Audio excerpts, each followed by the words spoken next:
Aujourd'hui, je vous présente un Chromebook qui veut aller droit au but, l'Asus Chromebook CX1505 CTAS 70287. Ici, on parle d'un 15,6 pouces tactile sous Chrome OS, avec 8 Go de RAM et un prix de lancement de 299 €. Dit comme ça, le positionnement est clair, proposer une machine simple, accessible et confortable pour le quotidien. Mais est-ce que ce grand format bon marché tient vraiment la route? Voyons ça. Le microprocesseur. On passe maintenant à la configuration. Ce modèle embarque un Intel N50, une puce très basse consommation lancée début 2023. Intel annonce ici 2 cœurs, un turbo jusqu'à 3,40 GHz, 6 mégaoctets de cache, un TDP de 6 watts et une partie graphique Intel UHD à 16 unités d'exécution, avec une fréquence graphique qui peut monter à 750 MHz. Il n'y a pas de NPU dédié au sens où on l'entend aujourd'hui sur les PCIA récents. Intel mentionne bien un Gaussian et Neural Accelerator 3.0, mais on reste très loin d'une plateforme orientée IA locale avancée. En clair, je situerai ce processeur sous les N100, N150 ou N250 plus confortables, et très loin d'un Core 3 N355. Pour le web, le streaming, la bureautique légère et les applis Android simples, ça peut suffire. Pour du multitâche lourd, non.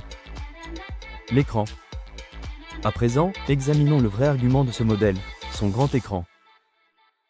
Sur cette référence, on a une dalle tactile de 15,6 pouces en Full HD, au format 16/9e, avec traitement anti-reflet et luminosité annoncée à 300 candela par mètre carré. Pour naviguer, travailler sur 2 fenêtres ou regarder des vidéos, le format est agréable. En revanche, il faut rester honnête, on est sur une dalle TN, donc on vise d'abord le fonctionnel. Les couleurs et les angles de vision seront moins séduisants qu'avec une bonne IPS, même si pour ce tarif, le compromis reste compréhensible. La finition et les matériaux. Qu'en est-il de la fabrication?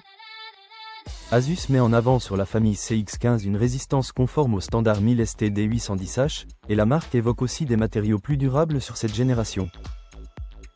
Dans la presse, le ton est assez cohérent. TechRadar parle d'un design sobre et agréable à l'œil, mais aussi d'une machine moins portable et moins solide qu'elle ne le laisse penser, tandis que PC World souligne un clavier plutôt convaincant, même si les plastiques ne donnent pas une sensation haut de gamme. Mon avis, c'est qu'on est face à un châssis simple et cohérent pour le prix, pas à un Chromebook premium. L'usage au quotidien. On arrive au plus concret. Avec Chrome OS, 8 Go de RAM, 128 Go de stockage eMMC, une webcam 720p avec cache, une sortie HDMI et du Wi-Fi 6, ce Chromebook a une fiche logique pour les études, les mails, Google Docs, YouTube et les usages familiaux. Le point positif ici, c'est que 8 Go de RAM lui donne un peu plus d'air que certains Chromebooks très bon marché en 4 Go. En revanche, l'EMUC reste moins vif qu'un vrai SSD, et l'Intel N50 impose de garder des attentes modestes. C'est donc une machine simple, mais plutôt bien calibrée pour son terrain de jeu.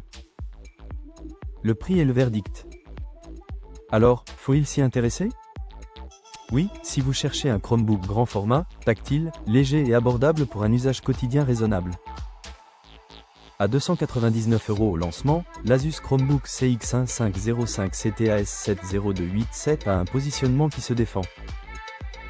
Mais il faut l'acheter pour ce qu'il est vraiment, une machine d'entrée de gamme pratique, pas un portable polyvalent ambitieux. Pour voir son prix du moment et la liste des marchands qui le proposent, le lien en description renvoie vers Comparer Malin. Et c'est là qu'on verra si ce modèle devient un vrai petit bon plan.